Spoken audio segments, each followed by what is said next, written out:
Olá, pessoal. Estamos de volta agora para dar uma conclusão, um fechamento nessas sugestões que estamos dando para você na sua redação, tá certo? Nós já falamos aqui de descrição, de narração, de dissertação, já demos algumas dicas de como você deve se comportar e agir no seu dia a dia para chegar a um texto ideal. Sempre eu uso como modelo, como exemplo, a atitude de um escritor, né? Quem quer escrever tem que viver lendo. Se você pegar a biografia dos grandes escritores da literatura mundial, você vai ver que antes de nascer o escritor, nasceu um grande leitor, tá certo? Sempre, não há exceção, não há exceção. Até os escritores menores, até aqueles que você conhece aí, né? E a crítica subjuga, chama de subliteratura, até esses leem muito, né? Então não tem como chegar a um bom texto, não há outro caminho, tá certo? Não há outro caminho. Então eu gostaria agora de fechar nossas recomendações, nossas observações, colocando para você algumas competências importantes para a sua redação no Enem, tá certo? Então, vamos aqui para o quadro, que você vai, comigo agora, perceber como é que o Enem está vendo, quer dizer, a sua redação. O que é que ele está querendo de você na sua redação, tá certo? Então, vamos lá.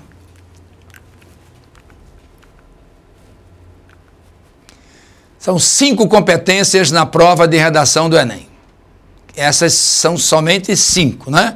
A gente quer que vocês percebam quais são as principais exigências que se faz numa prova de redação no Enem. Em primeiro lugar, o domínio da norma padrão da língua escrita.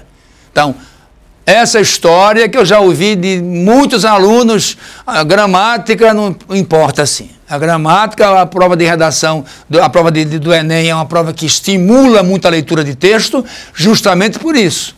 Porque você vai, com as suas leituras de mundo, leitura de texto, leitura de bons autores, você vai chegar ao português formal, né?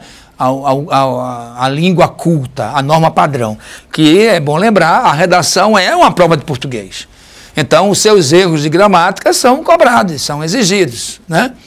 Pouquíssimos erros, até 3 erros, né? 3, 4 erros, o Enem é muito complacente, é muito compreensivo, realmente é uma bobagem. Isso aqui faz parte do nervosismo do candidato, isso aqui faz parte da pressa que o candidato teve. Então, vamos relevar isso, vamos deixar isso para... Agora, se você passa desse limite, meu velho, você tem que ter muito cuidado, tá certo? Tem que ter muito cuidado, porque a partir daí eles começam a capar tudo que você fizer. Então, você tem que conhecer a crase, quando é que eu vou colocar corretamente o acento grave, a concordância, a vírgula e a ortografia, que ainda é o maior número de erros que acontece nas provas de redação, ainda é o J, o G, o S ou o Z e tal, entendeu? O emprego do porquê é muito usado nas redações, então porquê junto, separado, quer dizer, a ortografia, a norma culta dá essa diretriz, dá esse encaminhamento, ó, tem que ser assim, isso aí com padrão, no texto escrito, na língua falada a gente discute outra hora, né? Outra hora a gente tem aí muita coisa boa para falar sobre a língua falada, mas a escrita é uma só, meu. Pode ser aqui, pode ser no Rio Grande do Sul, pode ser no Rio, pode ser em São Paulo, pode ser na cidadezinha que você imaginar, aí é a mesma língua. A língua escrita é a língua padrão, tá certo? E sobretudo no seu texto. Então, domínio da norma padrão, compreender a proposta e utilizar conceitos de diversas áreas de conhecimento no desenvolvimento, né? Desenvolvimento do tema. Sempre respeitando as estruturas do texto dissertativo e argumentativo. Quer dizer, você tem que compreender a proposta, leia o texto que ele vai dar para você, o tema, entenda o que ele está pedindo para que você não faça... Não vá viajar em outras coisas que você interpretou mal. Procure primeiro ter segurança do que é que o tema está pedindo, né, de você, que ele está anunciando ali, tá certo? E respeitando, claro, aquela estrutura de introdução, desenvolvimento, conclusão.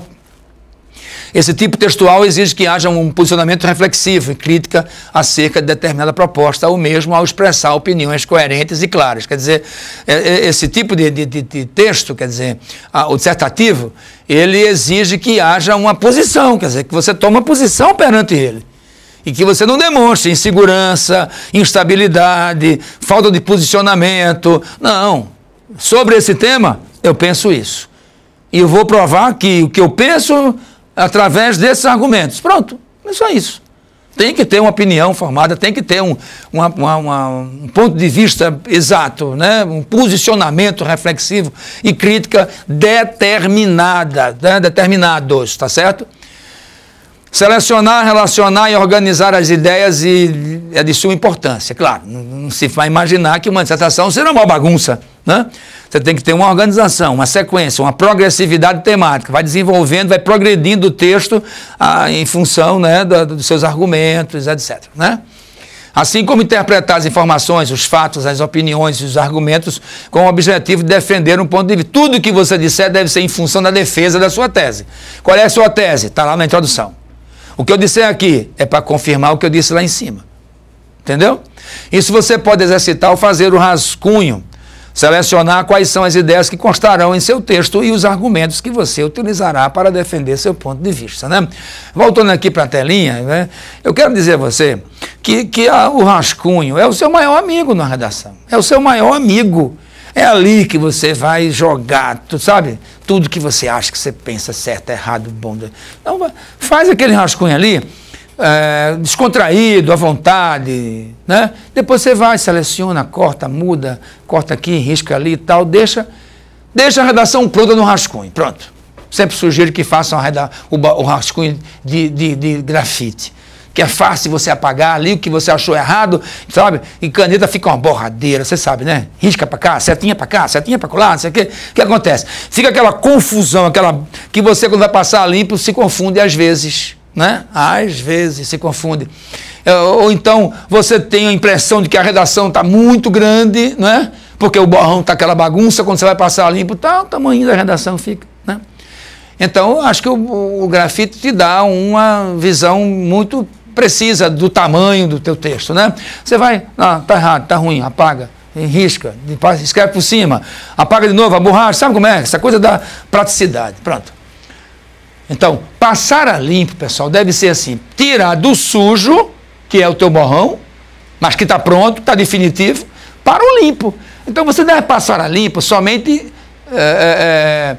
preocupado com a estética, com a tua letra, que deve ser legível, não é? Enfim, há pessoas que vai passar a limpo e faz outra redação. Eu acho perigoso, viu? Eu acho perigoso. A experiência diz que isso é um grande perigo. Vou passar a limpo agora a minha redação. Claro que você vai passar a limpo a redação, terminou? Já terminou? O que é que acontece? Teu cérebro repousa, descansa. E aí as veias vão, o sangue circula, oxigeniza melhor, tá? O que acontece? As ideias vão aparecendo. Vão aparecendo. Quer dizer, aí você tem a impressão, eita, é isso, eu não pensei ainda agora. Claro, vão surgir ideias. Aí você vai colocando ali, quando você percebe, quebrou a sequência que você planejou lá no borrão. Ou você muitas vezes pensa que não tinha dito aquilo e já disse aquilo de outra maneira. Então, olha, decida, o borrão é a tua definição, é o teu texto, borrão. Se eu pudesse entregar o borrão, eu entregaria. Tá aqui, toma, pronto. Por quê? Porque agora eu preciso somente me preocupar com a letra, com a estética, com a apresentação. Só isso. Porque já está pronta aqui a ideia. Agora, eu sei que você vai ser importunado com novas ideias, eu sei. Né? É quando você termina uma prova. Você acaba a prova agora. Quando você sai da sala, entregou a prova, que você sai, que chega lá no carro do seu pai, no ônibus, na rua, aí você, puxa vida, por quê? Porque tu estava lá dentro tenso, nervoso. Tu estava lá, ó, a mil ali de tensão. Quando você sai, relaxa. Aí, ó, oxigeniza o cérebro, aí começam as ideias a aparecer, né? Desentope os canos, tudinho aqui, não estou brincando. Desentope, e aí você começa a pensar bem. Claro, as ideias vão aparecendo, não é lógico? Então, isso acontece também quando você acaba o borrão. Então, muito cuidado para quando você passar a limpo, não passar a limpo, acrescentando novas ideias, que você pode passar do limite, ou você pode repetir. É só uma sugestão. Claro, se você tiver habilidade para isso, é uma ideia nova, é boa, vai crescer, volta para o teu texto, vê se ela se encaixa bem ali, lá no teu borrão. Analisa o borrão. Analisa. Será que o que eu pensei agora se encaixa aqui? É melhor do que o que eu botei aqui no borrão? Então, pensa. Né? Agora eu digo, nem sempre é possível, né? Você sabe que o tempo, quando você acaba de fazer o seu borrão, já está na hora de passar limpo, então tenha muito cuidado para não estar colocando nas carreiras alguma coisa ali, ó, que você pensou de última hora. Muito cuidado, viu? Muito cuidado. Voltando aqui então para as nossas competências. Demonstrar conhecimento acerca dos mecanismos necessários à construção da argumentação, né? Esses mecanismos são compostos por coesão textual, vocabulário simples, direto, sem muito arrudeio, pessoal, viu? Frases curtas. Quando você perceber que a sua oração, que tá, sabe, o seu período, melhor dizendo, está se alongando muito, está demorando a chegar num ponto, você pode estar se complicando. Então pense sempre curto, pense sempre breve, para você escrever também períodos curtos, muita pontuação, 2 linhas, 3ª linha, ponto. Veja aqui, por exemplo, nesse texto aqui, olha, leia comigo. Demonstrar conhecimento acerca dos mecanismos necessários à construção da argumentação, ponto. É possível que você estivesse escrevendo esse texto aí, você botasse uma vírgula, aí botava um conectivo, porque, mas, embora, não, ponto, já disse uma ideia, tal, tá aqui. Período simples. Entendeu? Período simples. Ah, não, mas eu preciso de um período composto, com mais de uma oração. Tá, mas não passa de 3 linhas, não. Olha aqui agora. Esses mecanismos são compostos por coesão textual e vocabulário simples e direto, que atenda aos objetivos do texto. Ponto, já está demais. Pronto. Comecei lá cima, 3 linhas depois, ponto, acabou. E olha, que a gente botou aqui, ó, conectivo, e, tá vendo? Ó, até repetiu o e, outro conectivo, que, tal. Período composto. Mas não pense que utilizar palavras bonitas significa domínio desses mecanismos, não. Fica aquela pérolazinha lá perdida no meio de um vocabulário comum, simples, não serve de nada. Ou você faz um texto com palavras bonitas e difíceis do começo ao fim, dá uma harmonia, ou então vai para o que você tem de natural, seja o mais natural possível, né? Somente utilize tais palavras se você tem convicção de aplicá-las no texto. Essa palavra aqui vai dar o efeito tal que eu quero. Esse efeito. Mas sem pensar que palavra difícil, palavra bonita, vai te dar ponto. Não veja isso, não veja por aí não. Não é isso que vai te dar ponto não. Mas é a tua capacidade de argumentar, certo? 5. A situação problema exigirá que você elabore uma solução para o problema. Você botou lá o problema, né? Botou a tese na introdução, então botou lá as causas e as consequências, agora deu uma saída, né? Elabore uma solução para o que você disse, mostrando respeito aos valores humanos, mais uma vez, cuidado com os direitos, não desrespeito, suas sugestões não podem atingir os direitos humanos, né? Você tem que levar em consideração a diversidade sociocultural que nós vivemos, a diversidade social. É muito importante, não vai entrar numa de criticar, dizer que é feio, que é errado, porque não é sua cultura, porque não é da sua educação, porque eu não fui educado a ser assim, então o resto do mundo está errado. Não, cuidado com esses posicionamentos radicais. Isso pode prejudicar a análise final do seu texto, né? Esperando que seja apresentado possíveis soluções para o problema e que elas sejam coerentes com os argumentos. Você dá a solução a partir do problema que você colocou lá na sua argumentação. Nesse momento é preciso muito cuidado para não apresentar soluções que sejam previstas em leis. Caso faça isso, sugira a cobrança mais efetiva dessas leis. Quer dizer, a lei existe?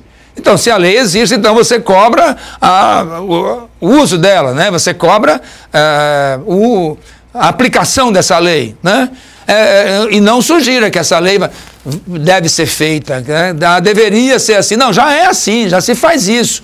O que é que está faltando? Maior rigor no cumprimento dela, né? Então tenha muito cuidado com apresentar soluções que sejam previstas em lei. Nem tampouco não ser preconceituoso com as soluções apresentadas.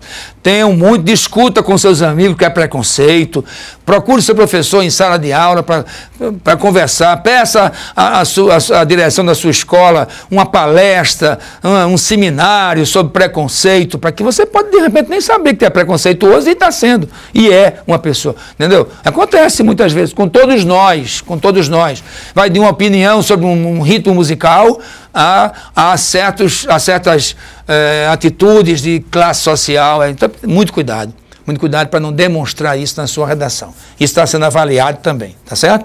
Isso vai entrar na no conceito que a pessoa vai ter sobre sua redação, tá certo? Então, voltando para agora, olho no olho, mais uma vez, Você pode chegar ao 10 na redação somando tudo que a gente falou até agora, minha gente. Não há problema algum. 1000 pontos na minha redação. Não há por que você não sair com 1000 pontos dessa prova do Enem. Não há como. Não há por que você não atingir isso aí. Só é você seguir fielmente todas as nossas aulas, os resumos que nós demos a vocês, sigam fielmente as nossas recomendações de seu comportamento como um escritor, sei lá, um pseudo-escritor, né? Você ainda não se afirmou como escritor, está querendo buscar isso, então, mas se sinta com a responsabilidade de quem está escrevendo para alguém que vai ler, para alguém que já sabe o que você vai ler. Né? Você vai ler você está escrevendo para criança, você está escrevendo para um menino, né? Como dizia antigamente, você está escrevendo para um Zé Buchudo, para um mané qualquer, não. Você está escrevendo para um professor, doutor, mestre, então você tem que se comportar textualmente com bom nível. Então tem que buscar leituras, tem que ser crítico, tem que ser observador, tem que ter sensibilidade. Eu acho a redação ainda a prova mais difícil do Enem, entendeu? É a redação que vai cobrar de você. Não é como uma outra matéria. Gramática, por exemplo, literatura. Eu vou lá, estudo, decoro característica, data, nome de obra, autor, não sei o quê, caiu o que eu estudei, pum, eu acerto. Redação não, redação depende muito do teu estado emocional, depende do teu passado, depende da tua formação familiar, depende do teu gosto, depende da tua sensibilidade, depende das tuas observações de mundo, depende de muita coisa que a escola não vai te oferecer. Que nenhuma escola pode oferecer, ou se oferece, pode oferecer pouco. É você que tem que correr atrás, é você que tem que buscar. É isso que eu digo, eu acho mais difícil, que exige habilidade, escrever é muito difícil, entendeu? Então, como é que eu vou romper tudo isso? Você parece estar falando de um jeito que eu nunca vou conseguir, consegue. Siga nossas observações, siga nossos conselhos e pratique. Pratique. Ah, mas eu estou já há pouco tempo do Enem. Tem tempo ainda. Está em cima, está apertado? Se organiza, otimiza mais teu tempo e centra fogo nas tuas leituras, na tua prática diária, que você pegue nosso tema que a gente está sugerindo para você aí, tá certo? E pratique. Pratique até dar uma dor, como se diz na brincadeira, na gíria, né? Que você chega... Quantas pessoas conseguiram nota 1000 no Enem? Quantas? E você vai ficar de fora dessa? Por que você não vai correr atrás também e buscar a sua nota 1000? Siga nossas observações, siga nossos conselhos que você alcançará, sem dúvida alguma, a nota 1000, tá certo? É esse o nosso objetivo. Obrigado e até a próxima aula.